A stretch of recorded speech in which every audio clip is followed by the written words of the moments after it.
Ancient people saw them as messages from the gods, as supernatural winds that blew from the realm of spirits.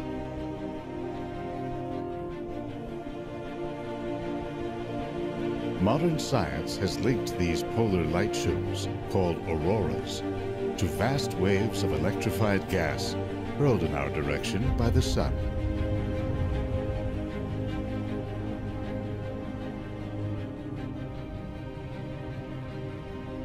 Today, researchers from a whole new generation see this dynamic substance, plasma, as an energy source that may one day fuel humanity's expansion into space.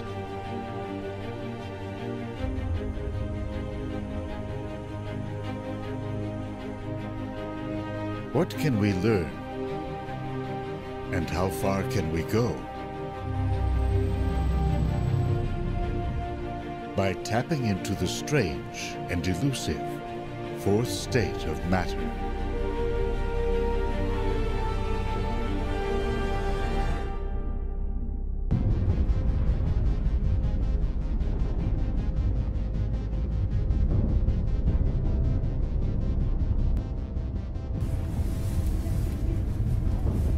A small cadre of scientists has come to Fairbanks, Alaska, to realize what may seem an impossible dream: to revolutionize space travel.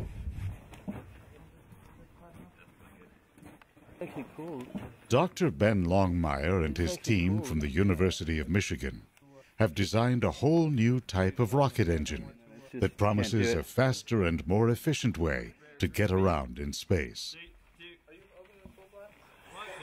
They're here to test components of this rocket by sending them aboard helium balloons to an altitude of 30 kilometers into the harsh environment of space.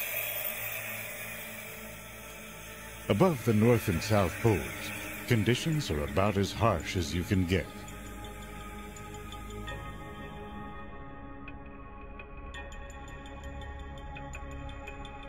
Our planet is bombarded with a steady stream of charged particles from the sun.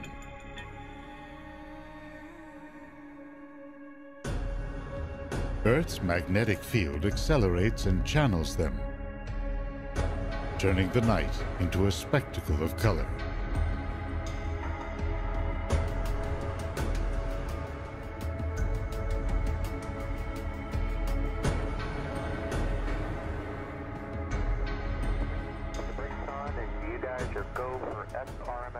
While most astronauts train to live and work in zero gravity, or to move around in bulky spacesuits,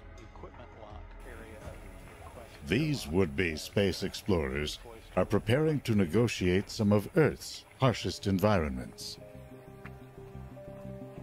Once they launch their payload, it will rise slowly into the upper atmosphere.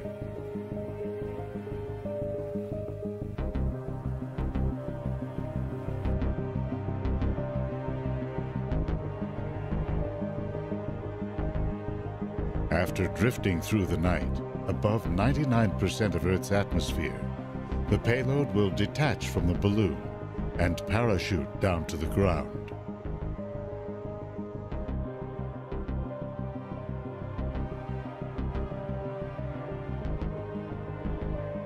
The team must be prepared to retrieve it across a large stretch of Alaska's snowy wilderness.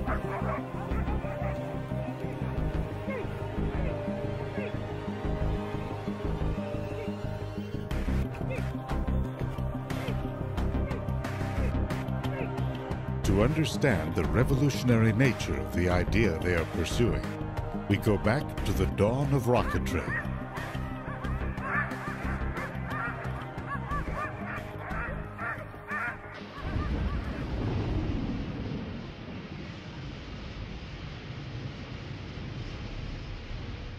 In over 100 years, the technology of a rocket has hardly changed. Fill a cylinder with volatile chemicals, Contact! Yes, contact! then ignite them in a controlled explosion. The force of the blast is what pushes the rocket up.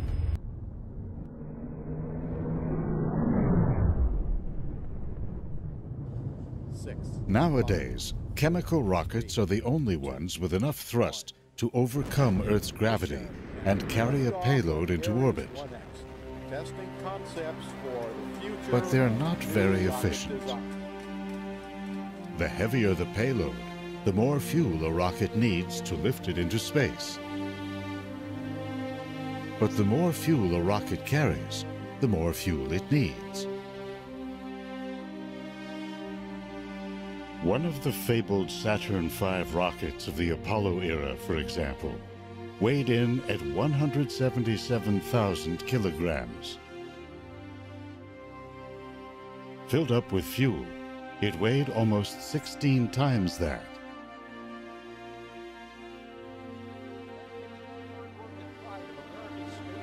The space shuttle, with maximum payload, weighed about 100,000 kilos. Add tanks and fuel, and it lifted off at 2 million kilograms.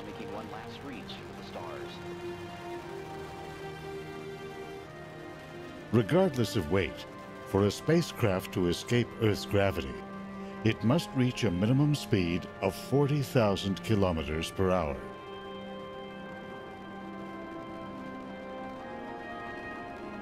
The energy needed to do that meant there wasn't enough fuel for a sustained acceleration to more distant planetary shores.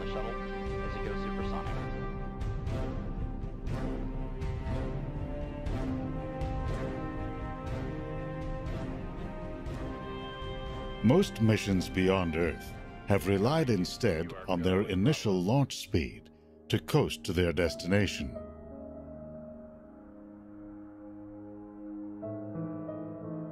The twin spacecraft of Voyager, for example, did not have enough speed to reach their current positions at the edge of the solar system.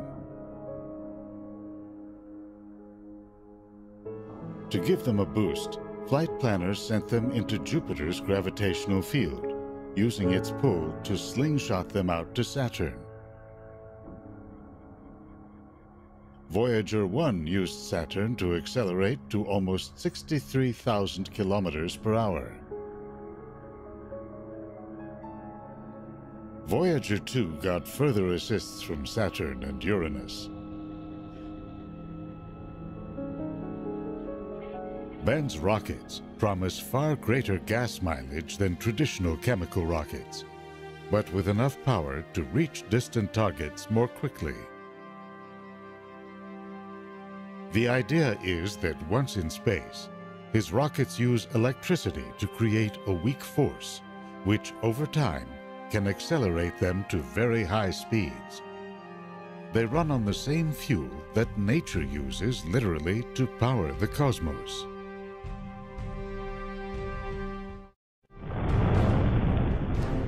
Not long after its explosive beginnings, the universe was awash in vast stores of hydrogen gas. But even as the universe continued to expand, gravity drew clumps of matter into ever denser concentrations. The earliest stars took shape, immense balls of hydrogen gas hundreds of times the mass of our Sun. As they contracted inward, they heated up and ignited. Intense radiation now began to flow through the voids. That had the effect, all through the universe, of stripping electrons away from the primordial gas.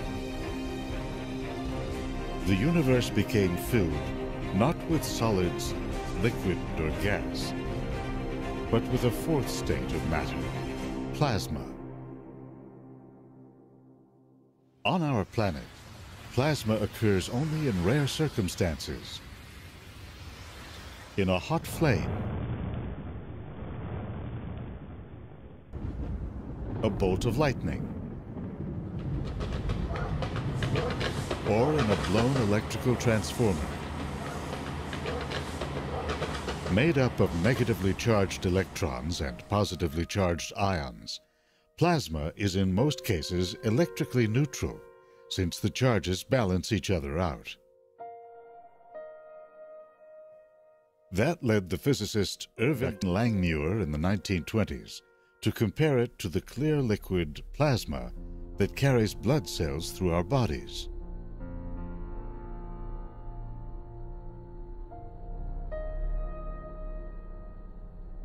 The development of radio led to the discovery, high above the Earth, of a natural plasma ceiling, the ionosphere.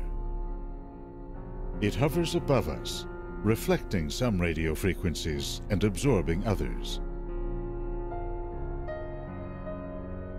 Its importance became clear when engineers noticed that radio waves could, under some conditions, travel beyond our line of sight.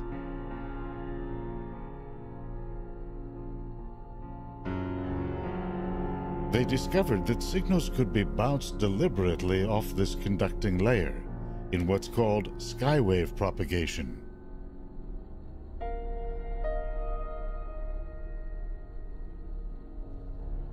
In World War II, a whole new age of global communications came of age when radio was used to execute complex worldwide logistics of troop and ship movements.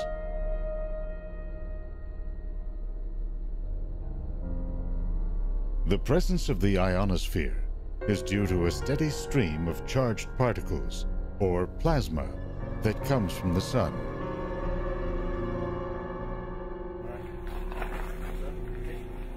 A spacecraft with complex computer components must be able to survive constant exposure to these particles.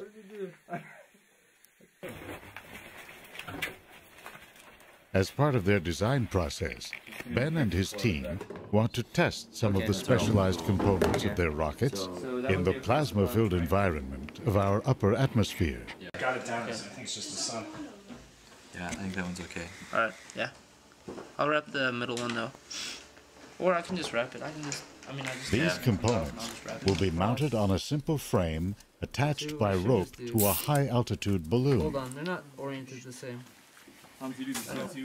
The frame is also outfitted with an array of novel sensors to take independent readings. One holds a colony of bacteria. The idea is that the bacteria itself can detect radiation. So it mutates in a certain way or in a very known way that when you send it into an environment with a lot of cosmic rays and a lot of perhaps X-rays from the aurora itself, it mutates, and so we'll detect sort of the level of radiation that it's exposed to by looking at these mutations after we recover the bacteria from flying it to the edge of space in these balloon capsules. Jordan, you got the camera, or wait a second. Another is a series of tiny GoPro cameras converted to record the intensity of infrared and ultraviolet light, normally hidden from the human eye. We want it to kind of puff up so we know it's replaced all the air. The team uses argon gas to insulate instruments against the cold, with chemical packets added for warmth. So this test is doing normal video, version 70 firmware. They stabilize the frame with tiny gyroscopes and outfit it with GPS devices for tracking.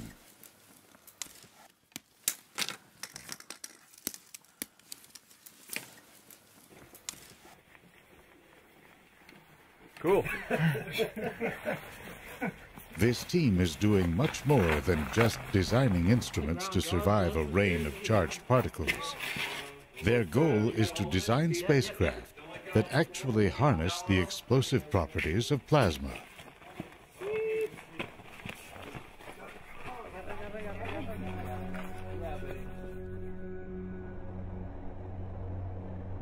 Unlike most matter on Earth, plasma conducts electricity and responds to magnetic fields.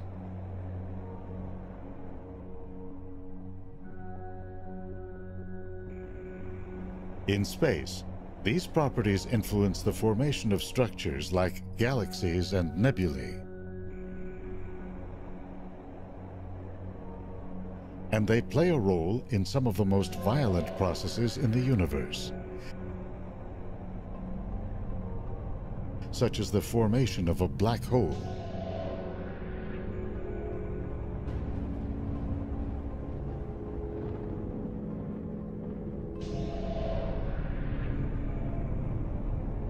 it forms in the wake of a giant star's death when matter collapses into its core.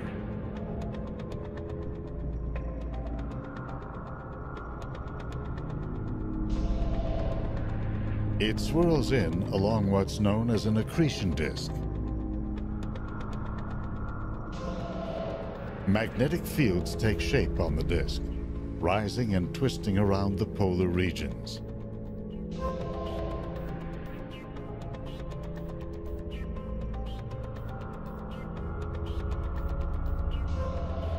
They draw huge volumes of plasma up, then shoot it out at high speeds.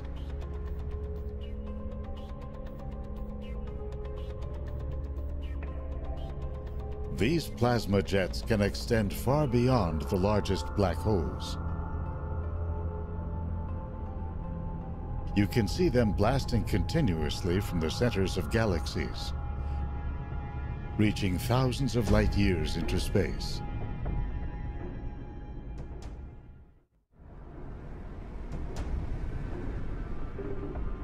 Studies of one giant nearby ball of plasma show what a complex and volatile substance it can be. In the core of our sun, high heat and crushing pressures cause hydrogen atoms to crash together. That sets off a nuclear reaction in which hydrogen atoms fuse into heavier ones like helium and carbon, generating heat. This heat slowly rises to the surface of the sun in vast plumes of plasma. You can see evidence of this process, called convection, in a pattern of ever-evolving blobs known as granules. They are like the tops of thunderstorms.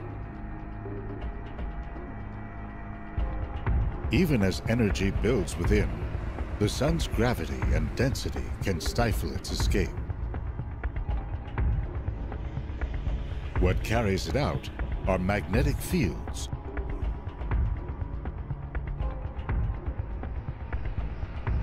They twist and wrap around, channeling energy to the surface.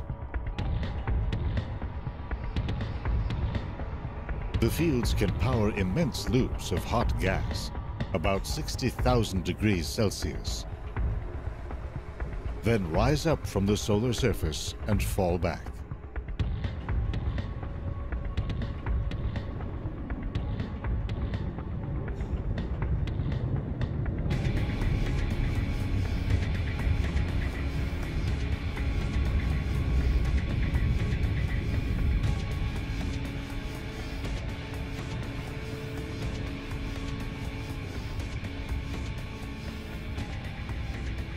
The largest eruptions, called coronal mass ejections, can reach up to 3 million kilometers per hour as they hurtle out across the solar system.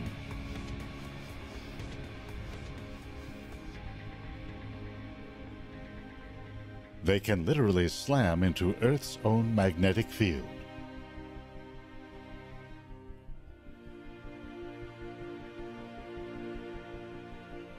Because solar particles are charged, a portion follows the orientation of Earth's magnetic field lines. Finding an opening at the poles, they race down into the atmosphere.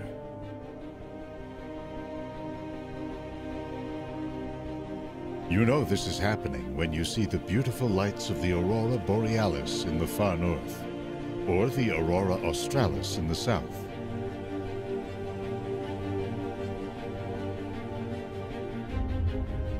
They appear when charged solar particles collide with oxygen molecules in the upper atmosphere, causing them to glow blue, red, and green depending on altitude.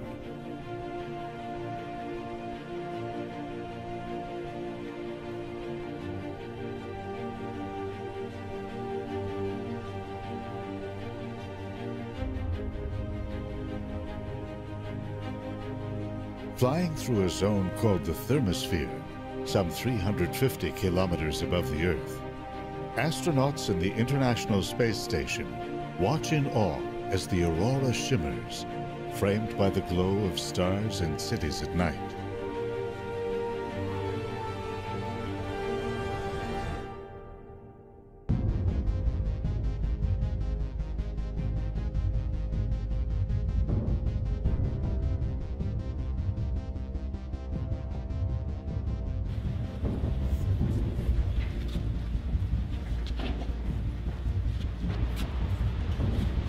Back in Michigan, Ben and his team have set up a lab to pioneer a whole new generation of plasma rocket engines.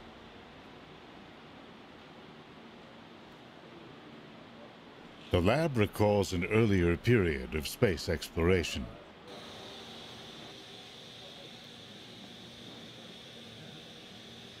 It features a giant vacuum chamber built in the 1960s in hopes of winning a contract to test Apollo moon rovers.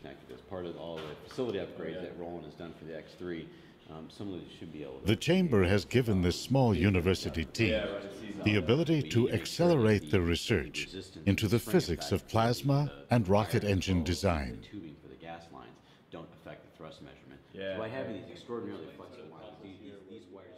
They are actually part of a larger community of plasma rocket scientists within NASA and within private companies like Ad Astra of Houston, Texas.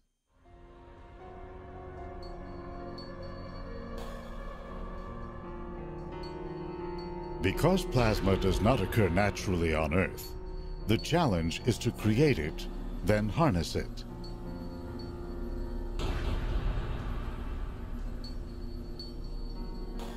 The teams inject a gas, commonly argon, into a chamber.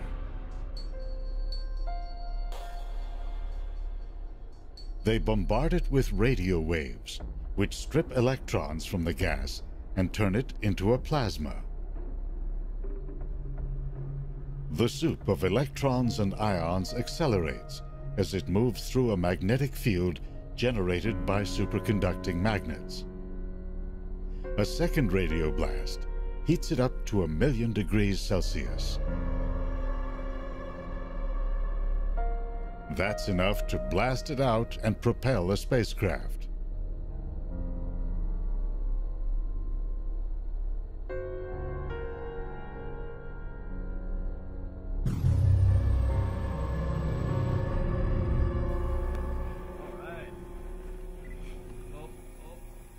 The idea of using plasma to power rockets is not a new one. Over here?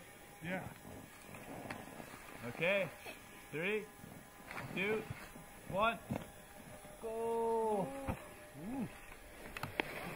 No spin, look at that. The Polish physicist Stanislaw Ulam is said to have been inspired by atom bomb tests in the 1940s. He speculated that waves of plasma from small nuclear detonations could propel a spacecraft to extreme speeds. In the 1950s, that idea animated dreams of exploring the solar system in spacecraft like this 360-ton Mars-bound vehicle.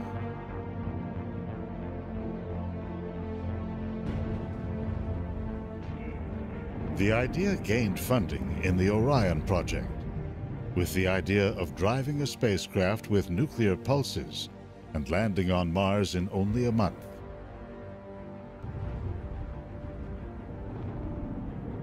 Concerns about radioactive exhaust helped doom the project.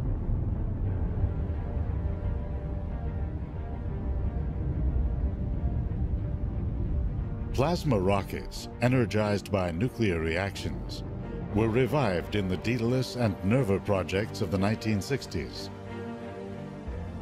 And again at the beginning of this century, as part of a proposed journey to Jupiter's moon Europa. Rising costs killed that mission.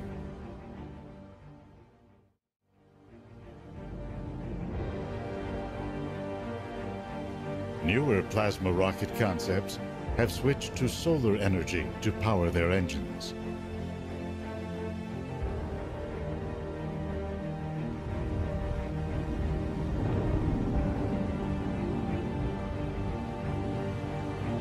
Among the most ambitious, the Dawn mission was sent into orbit aboard a Delta II rocket in the year 2007.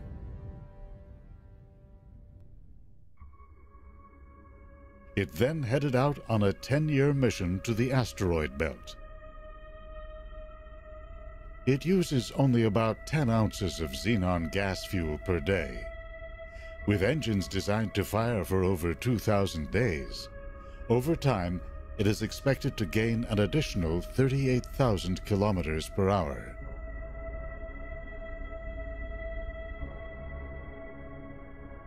After a gravity assist from Mars, Dawn arrived at the asteroid Vesta in 2011.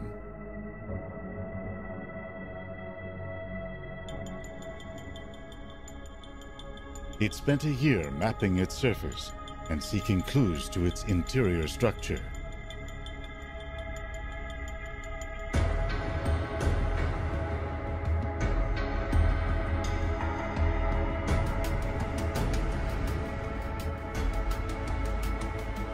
Now headed for Ceres, a dwarf planet located within the asteroid belt, Dawn will be the first probe ever to visit.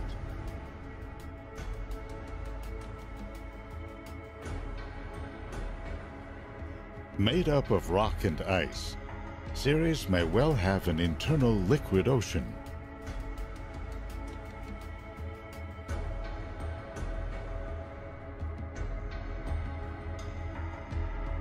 It takes us back to the formation of the solar system, when objects like this grew and developed into planets.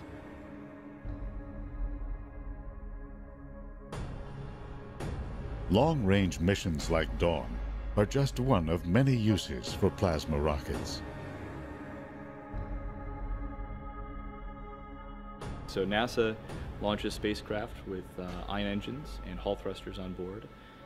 Almost every new geostationary satellite that a company will invest in and put up in orbit will have some sort of electric propulsion device on board to do station keeping, so to do little changes in attitude and maneuvers to keep it in its geostationary orbit.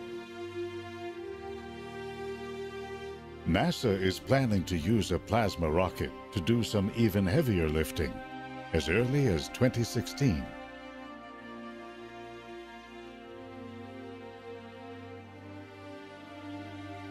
Flying at an altitude of 350 kilometers, the International Space Station whips around the Earth every 1.5 hours. To stay aloft, it must maintain a speed of 28,000 kilometers per hour. But its solar panels and crew modules smack into so many tiny molecules in the upper atmosphere that it gradually slows down and loses altitude. To stay aloft, the station uses up around 4,000 kilograms of fuel per year. That fuel must be flown up from Earth, which in turn reduces the amount of food, water, people, and equipment that a resupply mission can deliver. The idea is to use a plasma rocket to help boost the station to a higher altitude,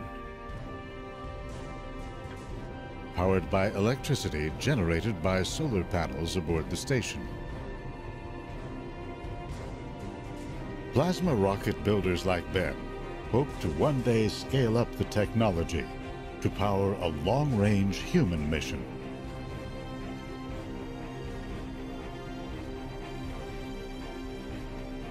After weeks spent accelerating in Earth orbit, the rocket would make a break for Mars, cutting flight time from a year to several months would lower costs and crew hazards.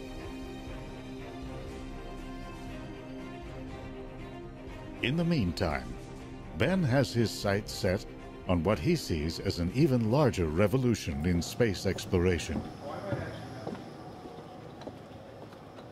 Using plasma rockets to power a fleet of miniature spacecraft.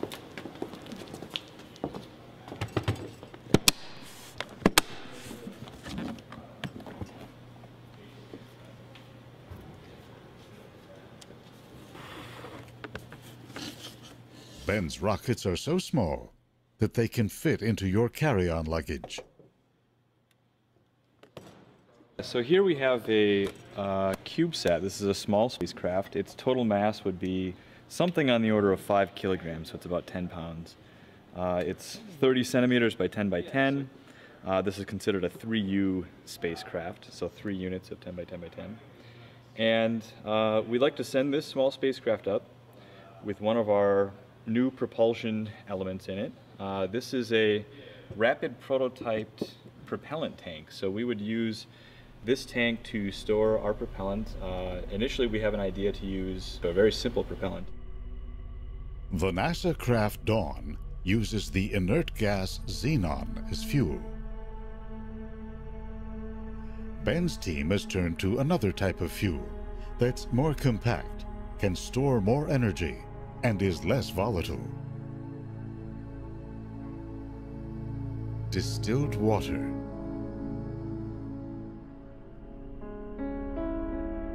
We'll ionize that propellant with radio waves, and that'll form a plasma. So we'll strip off some electrons. We'll have the sea and collection of ions and electrons.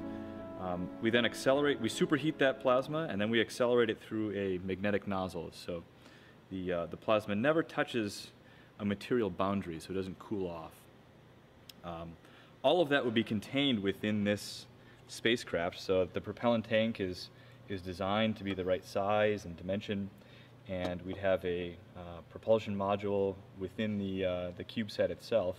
This is an early prototype circuit board, just this component that would sit inside of the CubeSat, and it would take the DC power from some sort of solar panel on the surface, change that DC power into our radio waves that we need to ionize the propellant into a plasma. We then shoot this plasma out the back, and we apply just a little bit of force. It's not a whole lot. It's something like the force of a sheet of paper sitting in your hand. And because there's very little drag in space, we use this small amount of force applied over a very long amount of time to accelerate to very high velocities with the spacecraft. And so if we do that, we can send these little micro spacecraft, nanosats, we can send them to places like the moon, we can send them to Mars, and someday we'd like to send them even as far as Jupiter and maybe put some little sensors on board and be able to detect possible life on some of these moons out near Jupiter and Saturn. So instead of a $1 billion NASA mission to explore the moons of Jupiter, we can get away with something like $1 million spacecraft mission with one of these small sats.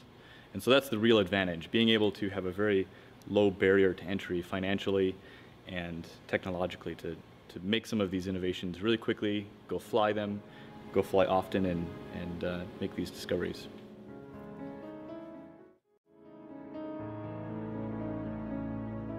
Already, hundreds of micro, nano, and even smaller satellites are in orbit.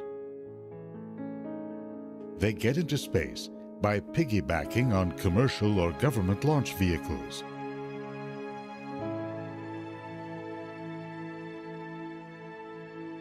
Their missions range from communications and intelligence to Earth imaging. Because the cost of building them is so low, the number of tiny satellite missions is on the rise.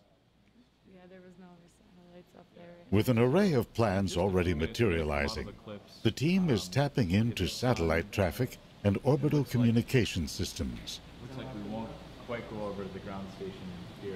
Ben and his team plan to start with a series of orbital missions, then to go interplanetary. So you can see here some of the technology we're working on. So this Ben is imagines that his little group could take center stage in a project that space visionaries have long seen as essential to the quest to extend our eyes and minds across the solar system. Guide the plasma out through a magnetic nozzle.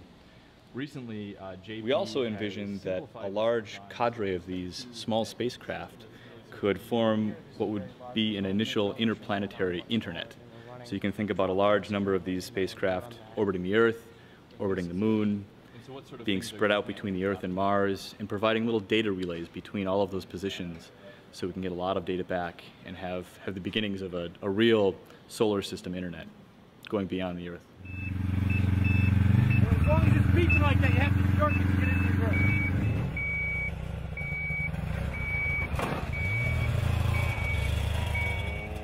Back in Alaska, their latest payload has flown all night at an altitude of over 100,000 feet. Then, in the low air pressure, the balloon burst and the payload parachuted to the ground. Point at it. Yeah, so this is our Garmin GPS. We've got a waypoint. From GPS signals given off by the payload, they have a good idea of where it is. We've plugged in the coordinates, and this is going to be an all-day adventure. It sounds like we've got 5 miles. But that doesn't mean retrieving it will be easy. It's going to be rough going at No, the we're end. right here. And you see where it says Sled Road? Yeah. That's the trail we're going to be following down. Oh, wow. John knows where there's a cutoff that's going to take us off that Sled Road over to Dune Lake. And this little pond or lake right here, just to the west, maybe about a mile north, is where we believe the target is. The payload to be, yeah. So we're going to come down here, we're going to look for the turn, head out to Dune Lake, and then we're going to be off trail from here all the way up to here. Wow, okay. It's about 5 miles. All right. And then we're going to have, both Hans and I have these GPS locator devices. So we've got our first payload, Aurora 1, that we're going to go recover and track. We are going to use these snow machines to recover. We've got 2 expert guys that go track these for a living, sort of. One guy's retired helicopter military pilot. And we've got GPS units, all the coordinates plugged in. We're about 26 miles from here as the crow flies. We're about 35 miles by trail, last 5 miles being really off trail, so we're going to have to break some new trail. The plan is to navigate well-worn snow trails and get within striking distance.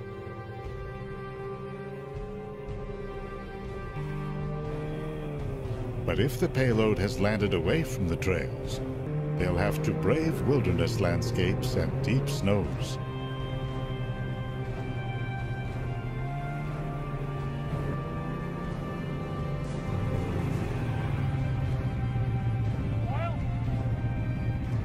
Payload is marked with that dot. Oh, so we are heading down south. We are on this road. It takes nearly all day to get to a point about 7 miles from the payload.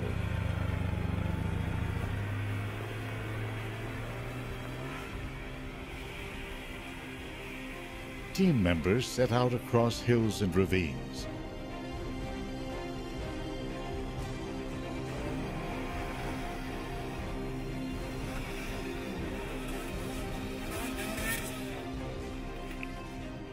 They get to within 2 miles. With time running out, they turn around. It was too far away still to snowshoe in and snowshoe back and get back before dark. Not going to happen today. We're going to go back, recoup, probably send a skeleton team down tomorrow and try for a second recovery. Really disappointing we couldn't get there. You know, I feel like we're so close. This thing came 50 miles from the initial launch site. It was floating around in the atmosphere for 10 hours. Right, I know. And you know, it's so frustrating just to get within 2 miles. Oh.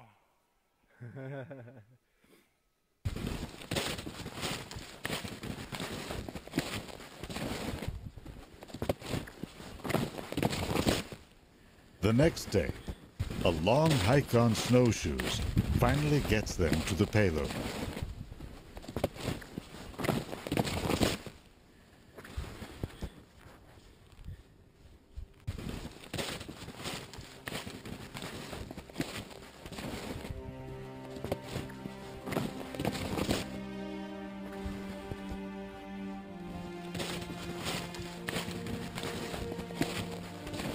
Later on, they'll say it was worth the effort.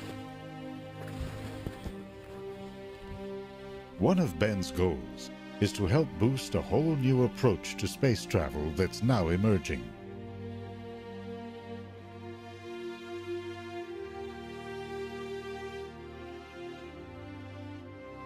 May 2012 marked a major milestone in the rise of free enterprise in space.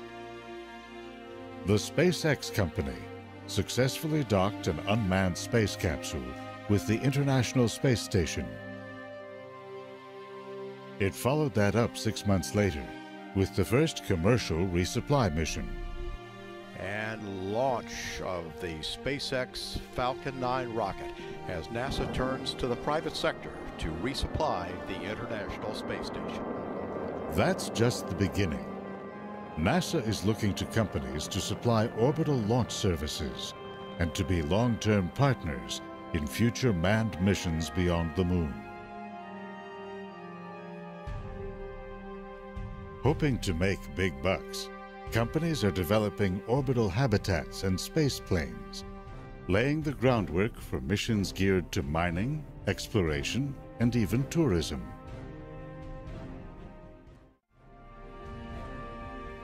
To Ben, this new race to space will go to the swift and the innovative. Today, because of weather and winds, he and his team have chosen to launch their payload from the spectacular Ruth Glacier in Denali National Park.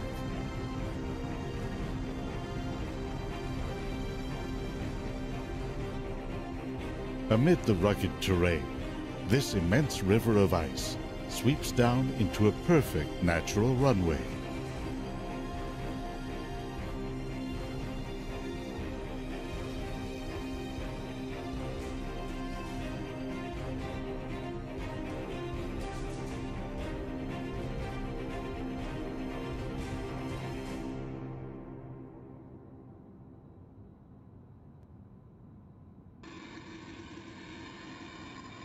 The payload and frame have been pre-assembled.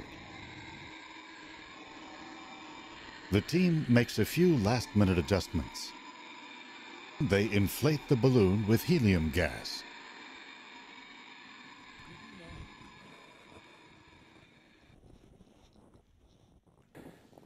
With dusk approaching, balloon and payload are ready.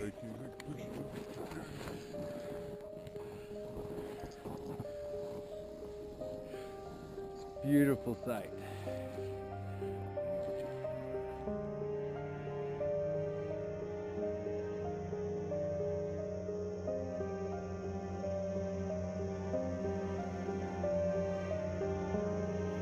Got positive buoyancy.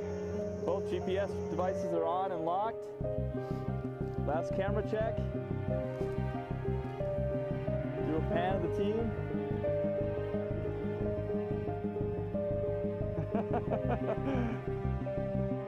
Off it goes.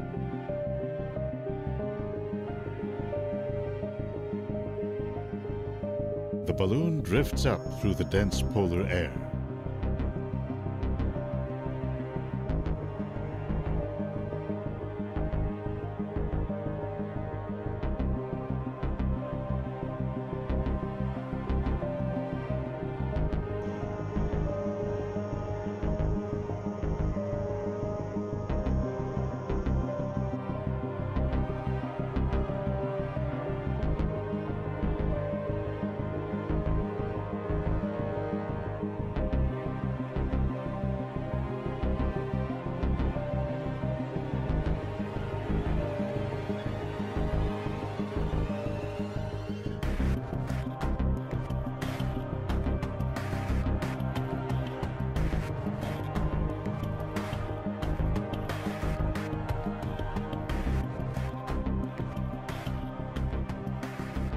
With night falling, it rises up to the edge of space.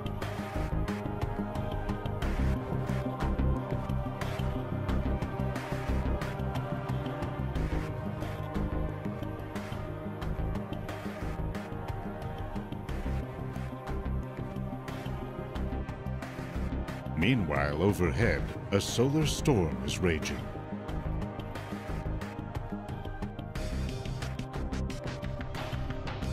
Aboard the International Space Station, astronaut Don Pettit is making observations to complement what Ben's team finds.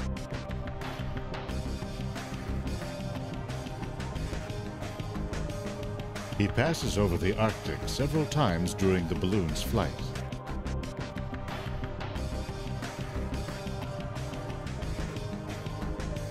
The auroras he photographs are an indicator of the amount of solar particles that will pummel Ben's rocket components.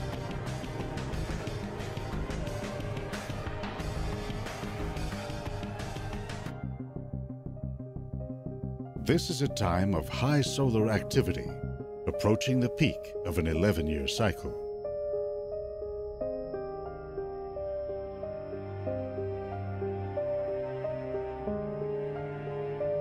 The Arctic Circle is framed by a ring of dancing auroral lights.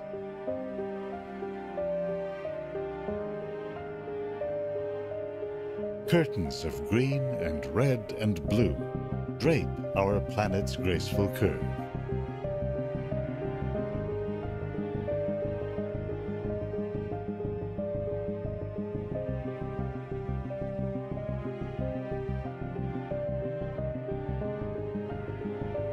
This university-based experiment operates on the remote edge of modern science, dominated by large international projects such as the Hubble Space Telescope, the International Space Station, or the Large Hadron Collider.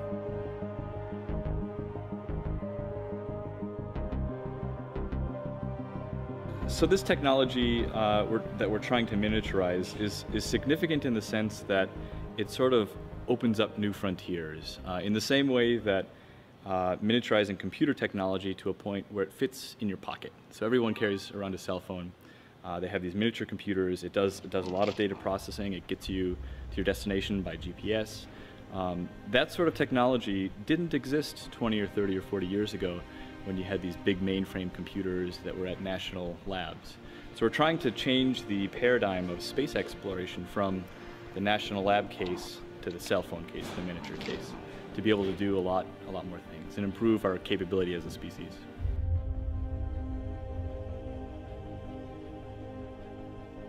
Working small, Ben's team believes they are onto something big.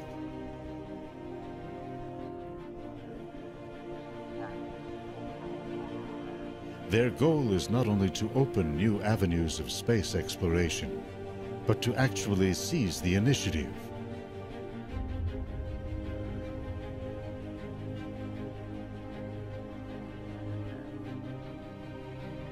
It's a romantic idea of individuals challenging the odds and striking out to new frontiers. With technologies that are getting smaller and more powerful, the obstacles to private space exploration appear to be falling.